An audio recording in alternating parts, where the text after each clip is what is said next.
Oh my gosh, I think we're live. Hi, everybody. Welcome to another edition of Blogchat. It must be Tuesday night. Hi, I'm Matt Hill. Chris Mickelson will be joining us shortly. There is the inevitable, hey, technology is not doing what you want it to do moment happening right now. So tonight, we're talking about the blog post that I wrote this past weekend. And this blog post was about how to manually calibrate the focus on your Irix lens. So in the chat, I'd like to know this. How many of you watching tonight, or if you're watching this on the replay, own an Irix 15 millimeter or 11 millimeter lens? Step one, tell us if you do, in which one it is. In step two, let us know if you have attempted to do this. Or actually, what I'd really like to know is, have you experienced any issues with your infinity focus on the Irix? And this is not a criticism, but this is a feature, right? So the Irix has a lot of cool stuff about it that we enjoy, and that's why we recommend it. It has a locking ring for the focus. So you can adjust the focus like this, right? Or you can lock it down wherever it is. In addition to that, it has a detent on infinity. So when you hit infinity, you'll feel it click. And I can show you this, right? Let me find camera 2 here. So if we use this and we take a look at it, this has a detent right at infinity. Boop, like that. And it clicks into place. And let's see if we can get Chris in here. Hey, Chris is here. What's going on, Chris? We've been talking about stuff and things. Oh, I'm trying to find focus here. There we go. Stuff and things. I'm back. Focus. Focus. It's funny you bring up focus. Autofocus or the manual focus? That is the question. Yeah. That was the focus on your webcam. I'm looking good there. Yeah. Oh, I think you just froze. I think you're going to be in audio only. That is a remarkable place to pause. So while we're waiting for Chris's issues to resolve themselves, we'll say this: like, features that we love of the Irix include that when you hit infinity, there's a detent and you can feel it. It just stops and it slows down, right? It clicks into place. And once you get there, you can hold this outer ring, right? And then you can turn it so it locks. So you're locked on infinity. Now, the trick is, of course, these two things are right next to each other. And you got to be really careful to make sure that this stays in place, right? And you hold it just the right way and operate the lock independently. And that's why I like sort of hold this against that and then turn this up there. I have fat thumbs. So once you do this, technically, this is supposed to be at infinity, and you put it on your camera and you train it on the stars, and you should have infinity focus, right? Turns out that in reality, that's not always the case. Things happen. Temperature can affect this. We had a nice email about that today. And you just don't know until you take a picture and you see whether it actually is an infinity focus or not. So when you take your test shot, is it an infinity or not? Well, that's something that we need to figure out. So I was just seeing if Chris is ready yet. He's not. So, okay. So, yeah. So one of the things that we do love about this is that locking feature that you have up here, and also the detent on infinity. So one of the things that we knew about that we wanted to talk about, and I'm going to switch to a different camera to show you guys, is if you turn this over, let me just get it into focus here. There we go. If you turn it over, on the back side, there's this focus calibration panel. Now this is the front side of the lens, right? You turn it over, and on the bottom side, you see this focus calibration panel. And that right there, my friends, is the key to happiness. So I'm going to stop for a second and take a look at what we have going on in the comments. But this is what we're going to be talking about right now. I'm not going to do a live calibration, but I'm going to talk through the questions you guys have. So forgive me for turning away. I'm just going to leave this on the lens. Ta-da! You know what? We'll do it over here.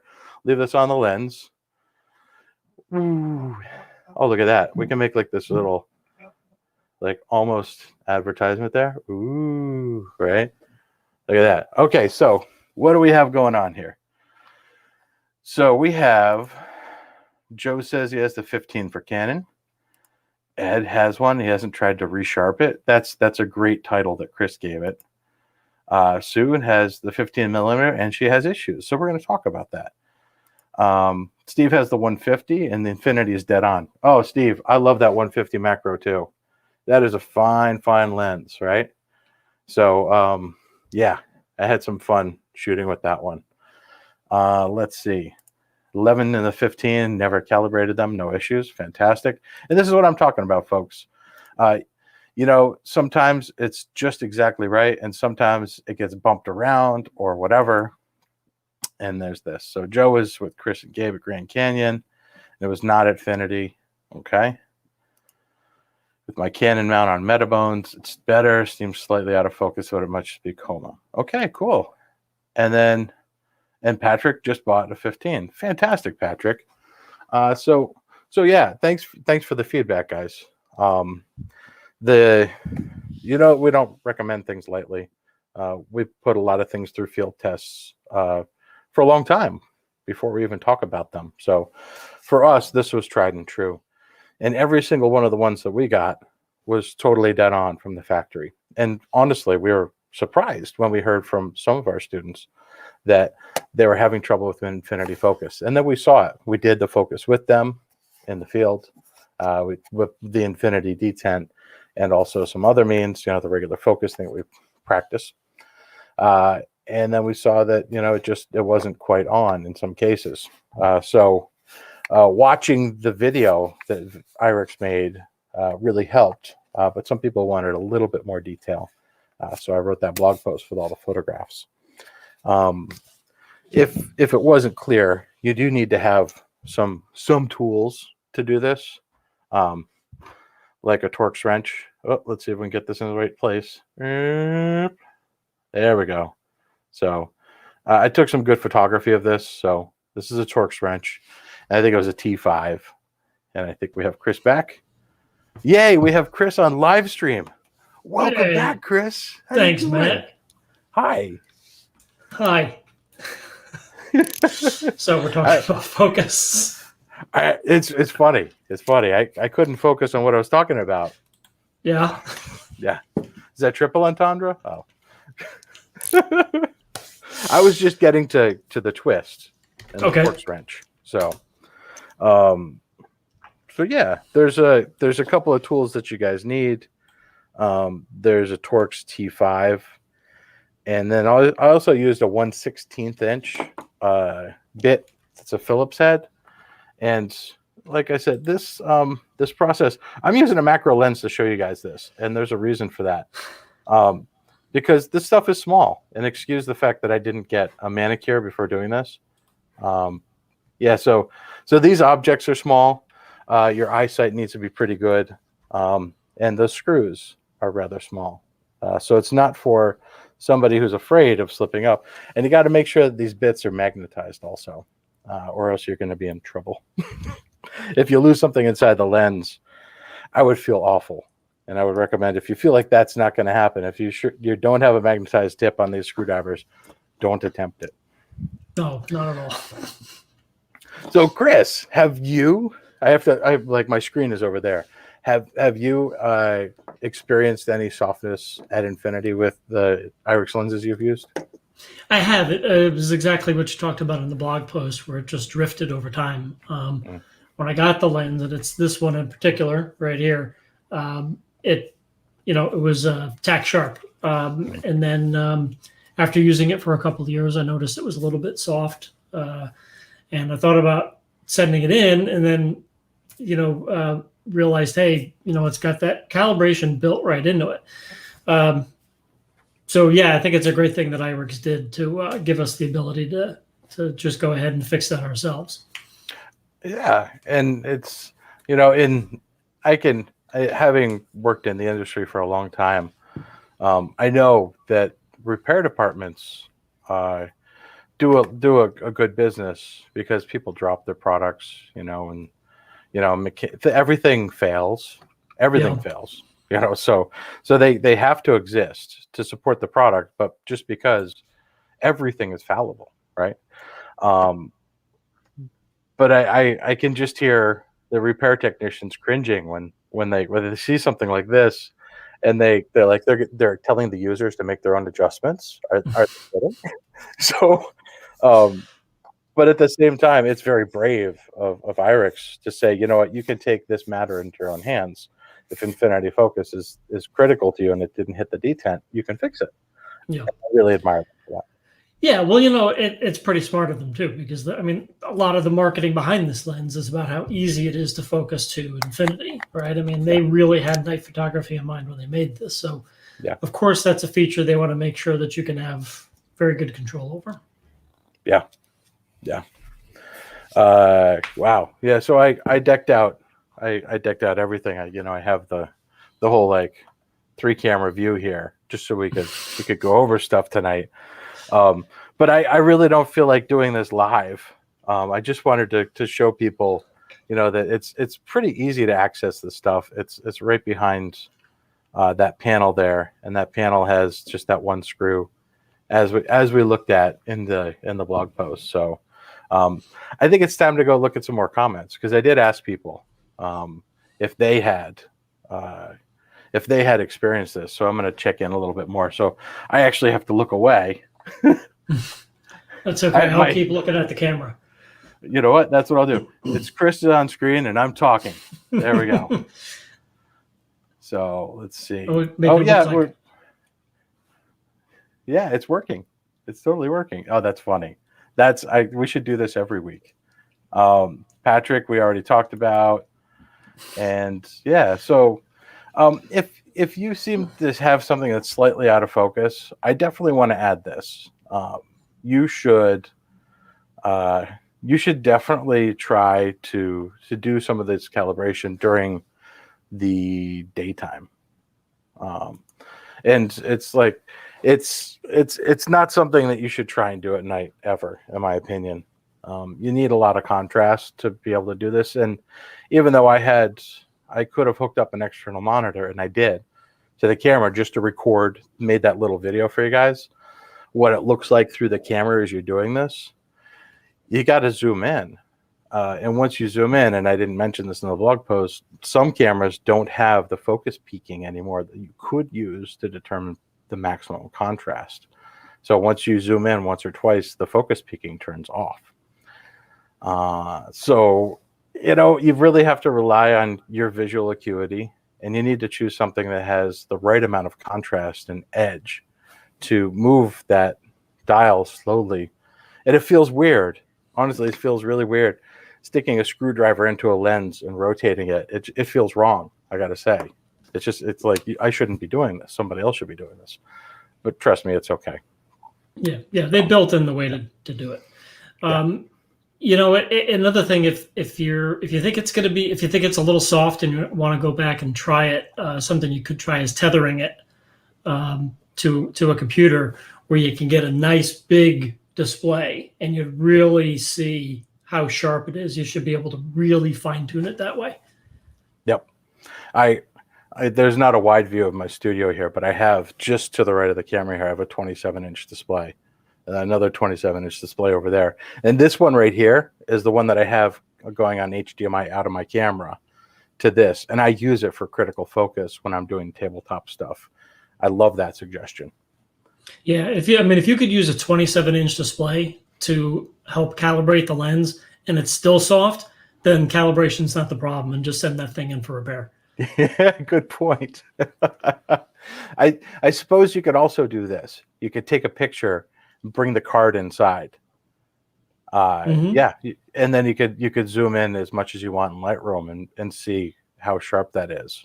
Yeah. And perhaps, because the holes are at regular distances, you could move one turn and then take a picture and move another turn, take a picture, and just remember which was which and see which one's sharper. Mm-hmm. Yeah. If you do have the ability to live tether, Lightroom it was just announced yesterday or today, can do live tethering with Nikon, just like they added Canon just a little while back. So that's something where you can have the live view right on your screen.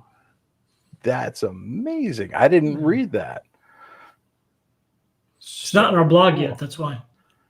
Oh, right. Well, I mean, I'm prepared for it. This is how I have been shooting. So I've got my Tether Tools USB-C cable right here to go straight into Lightroom. So I'll be trying that.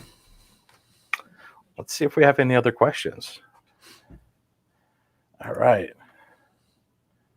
Michael says Sarah. I think he's inviting Sarah to come in. Peter says he does do live view focusing with the Sigma Art lenses and Canon 5D. So live view focusing tethered. Is that Peter? This is great. Huh. All right. Well, it's the best thing that you guys can do if you have not seen the blog post is actually to go read it, because there is a very detailed step-by-step process to going through this. And it's not that complicated. It's only a couple of screws, you know. And it's you just make sure you have 2 screw heads that are the right size, a well-lit space that's clean, and a place to put the screws when you're not in the parts when you're not using them, and you should be good to go. Chris, do you have anything you want to add? No, I mean it's pretty straightforward process. You know, particularly considering that we're talking about something most people aren't even aware they could do, you know?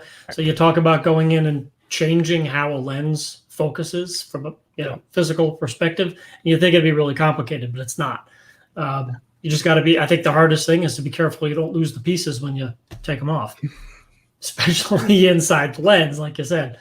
I remember one time I got from Nikon Professional Services, the first time I ever borrowed a really big lens from them. I got a 600 millimeter that they shipped out to me for a shoot in Texas. And I took out the this is an $8,500 lens. I'm like, what's that noise? And I could see between the elements a screw just rolling around in there. Whenever you mentioned the screw falling into the Irix, that's what I think of. It's not a good thing. It was my greatest fear this whole time. The first time I did it, I think I had nightmares that night. I got to be honest. I was like, I've had things rattle around inside of a lens before, and it gave me agita. And like, I didn't want to cause it. You know, like this time I wasn't dropping the lens. I would think I dropped a 50 millimeter once, and it had that rattling noise, and I was just guilty the whole time I was using it. Yeah, I'd rather drop the screw on the floor than in the lens. I would opt for not dropping it at all because it's so small. you'd need a magnet to find it. That's how small it is. Right. So. Well, and that's why I have the magnetic screwdriver, right? And just take it slow. And there's no reason to rush this. Just take your time. Yeah. And yeah. And while you're there, just pour a lot of dust into the lens. You know, just like just get the big box of dust you have sitting in the corner and shake it right in there. I'm kidding. Right. Yeah. Not something to do in a dusty garage. No. Yeah, clean your space. I just want to say thanks to Irix for making this feature available and making the video that inspired us to make the blog post too. And if you're not a reader, if you're a watcher, at the end of the blog post, there's a link to their video. If you're a reader instead of a watcher, check out the blog post, because the blog post has pictures, lots of macro. So. Okay. Yeah. I think, let's see. Well, we have one extra thing here. That was just, thanks. Thanks for that. You know, I keep going back and forth between it because I've changed my setup here, but yeah, thank you so much for that. And my favorite comment of all is from Jay. It's not true. I'll just put it that way. Yeah. No. Right. Thanks for that, Jay. Well, this will probably be one of the briefest blog chats we've had. Chris, is there any news that we should be talking about? What do we have coming up this week? Well, you know, we mentioned Lightroom update before. That did not make big news this week because the most of what the Lightroom update is just under the hood stuff. They made things a little faster in different modules, and nothing sexy to talk about there. But what everybody is talking about right now is Adobe released the enhanced feature in Adobe Camera Raw, which purportedly allows you to quadruple the resolution of an image, and it looks incredible. Now, this isn't built into Lightroom yet. It's not built into Photoshop yet, but it is an ACR, and it's called the enhanced feature. People are calling it super resolution. I like to call it, supersize, the supersize me photo. But anyway, the big question we had when we heard about it last week is, okay, sounds great, but how's it going to be with night photos? Well, right. Tim is testing that out. In fact, I think he's doing it as we speak. I know he was working on it today, putting that feature through the ringer with some night images. So we'll be able to talk about that soon. We've got some other post-production stuff we're working on. We've got Gabe wrote a great blog post that it's a huge post that we're still putting together on what's better for night photography, a DSLR or mirrorless. So these are all things that are in the hopper, plus more, but those are the things you'll see over the next few weeks. That's exciting. Yeah. Cool. We hit a milestone on Night Photo Summit also. We hit a pretty substantial number of people watching the replays. And we just want to say thanks to everyone who signed up and watched it during the live event and afterwards. We've had a bunch of people do that also. It seems that everybody's still enjoying the content. If you don't know what it is, go to nightphotosummit.com, check it out. You can buy an all-access replay ticket that gets you access to all 48 things that happened until February of next year. So it is a very, very good deal. Yeah. But I think we've had, over 1,000 hours played. So yeah, the caveat to that is a lot of it was my mom rewatching my Lighthouses talk. But still, it's an impressive number. We're happy with it. I still haven't seen more than a third, maybe a quarter of them. I don't know. No, me neither. It's funny. I've watched the first 5 minutes of a lot of them, and I'm like, oh, I got to get back to that one. Have you gotten a chance to see Kevin Adams yet? No. He's got, even just in the first 5 minutes, he has some very, unique ways of putting things that, I think you'll say, wow, what a great way to look at that. He's there's some good tidbits in there. Good perspective. I would love to see that. And I'm sure Maui would too. Who's Maui? You guys met Maui? He's shy. He's a good cat, though. Yeah. Yeah, he's a good boy. He just wanted some loving. He did, loudly. So. Okay. You got to get him an LED collar and have him walk around a night scene. Oh, that's a great idea. He's now the studio cat. So yeah. Do cat night portraiture in the Catskill. Oh, how many levels of cat can we go on this? It's an Inception level catarific. Yeah. Yeah. I'm feeling it. Yeah. Oh. I don't know. Just cut me off. Oh, that was good. So Kevin Adams, I think my favorite one so far that I've seen. I would love for the puns to go on, but I wanted to get back to things that people are I don't know, maybe they love the puns. Tell us in the comments. I also want to know in the comments if you guys have watched replays or what you've seen so far. Now that you've seen more of them, what was your favorite? I'd like to know. What was my favorite so far? Every time I watch a new one, it's my favorite. I'm just really proud of the effort everybody put into it. So, yeah. You know what I haven't gotten a chance to watch yet that I'm looking forward to is the panel discussion that you led on special projects. That was fun. Yeah. Yeah. The people in that, Kevin was in that, and I imagine you were talking about Night Paper and Troy Pava, Autumn. I didn't talk about myself much. No. There's too much other interesting stuff to talk about. So. Yeah, that was a really good group. I'm looking forward to seeing what they had to say about that. Yeah, Troy was a superstar, but I really like Autumn's other projects are quite interesting. So you guys should check that out. Yeah. Oh boy. Okay. Well, I'm looking forward to all of the good stuff that's happening in the world. Things seem to be leaning towards the plus sign these days, including, like the things that we're hoping about is getting out there and doing stuff again. Let's stay hopeful. Let's stay cheerful about this, and keep our eyes on the forwardness, where we could be sooner rather than later. Absolutely. Yeah. You're off to someplace soon new, aren't you? Yeah, I What's think your next trip? what's today? The 16th. In 10 days, I leave for Charleston.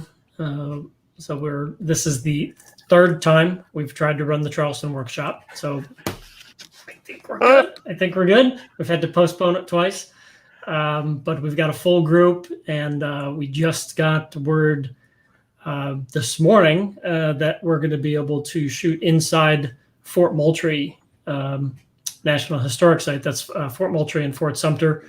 They're the pair of forts. We're going to visit Fort Sumter out on the island during the day, and they're letting us shoot inside Fort Moultrie at night. So that's really exciting. That's cool. And then another one we got. So there's all these historic cemeteries in Charleston, and they're closed at night. There's a couple of tour operators that are allowed to go in, and we were able to arrange. The cemetery gave us and the tour operator permission to work together, and that tour operator is going to give us a 90-minute daytime walking tour, and then we're going to be shooting for 4 hours. We're going to have it just to ourselves, the whole cemetery. And so a couple of really exciting things have come down the pipe the last couple of days. So really looking at, it's going to be a great workshop. Congratulations. I'm Thanks. so excited for you. It'll be fun. And everybody that's going. I hope you guys have a really, really great time. Yeah. And then the Everglades after that with alligators. Oh, is that right on the heels of that? I think I have a week off in between. Sounds like you're getting right back to business. Oh, yeah. Yep. Jumping back in. That's awesome. Congratulations. Thanks. And congrats to everybody who's going on those. I bet you some of them are tuning in right now. I hope so. Now they know some of what we're doing. What's your next trip, Joshua Tree? Yeah, JT. I think For Gabe and I are going to go to a special secret location before that. Okay. Yeah, scouting. Cool. All right. And then you got the meteor shower during the Joshua Tree workshop. Oh, you know what? I'm just so glad to get out again. I'll take anything. I'll take rain. I don't care. Well, you'll get showers, but there'll be meteors. Yeah, that's going to be great. New moon meteor shower. So it'll be good. Oh, that's terrible. What terrible conditions to do a meteor shower in. Bah. Who planned that? Us, maybe? Yeah. Mm-hmm. Yeah. Wow. Oh, this is good. So everybody keep your eyes on the sky. Get ready to seize the night. Keep doing it if you're already doing it. The light at the end of the tunnel is just drawing near. So let's feel for normal and see when it comes back. So yeah, for sure. Yeah.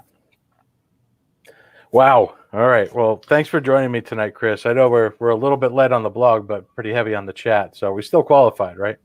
Absolutely. No. All right. Well, let's see what we got here. If there's anything else. There's a couple of questions. Again, because I'm turning away, I'm just going to put it on you, Chris. So it's not rude of me to be staring. Go for it. Off into the side.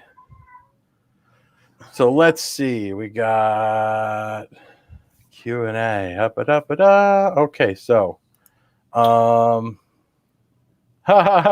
cool. That's awesome, Michael. Thank you. Thanks for inviting all of your friends. Mike is a college buddy of mine. Oh, cool. In fact, Mike is one of the people who taught me how to shoot. Yep. Oh, welcome. Yep. Mike and I worked on the college newspaper together. Spent a lot of time in the dark room. And Mike, along with my friend JP and my dad, Mike was one of the people who taught me how to use a camera. So, hey, Mike, thanks for joining us. Oh, that's awesome. Any news on the Nikon Z9? Oh, yeah, we have a pre-production model. No, I'm kidding. We don't know anything.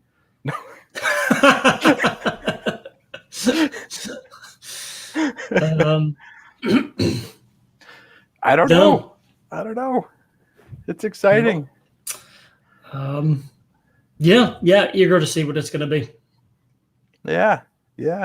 So Mike said, "You're looking well. Good to see you. That's awesome." Oh, thanks, Mike. That's because I Yeah. fixed my white balance earlier. It's true. Peter asked, "Are we doing night portraiture workshop this year?" Peter, I want to say yes, but I'm not sure. So, still working on it. We got a lot of things that we're working on. So, it's near and dear to my heart. And I remember, especially out of all the people that signed up, you and Heather are like right at the top of the list. And I can't wait to work with you guys on this. So, you'll be the first to know when it happens. All right. Fingers crossed.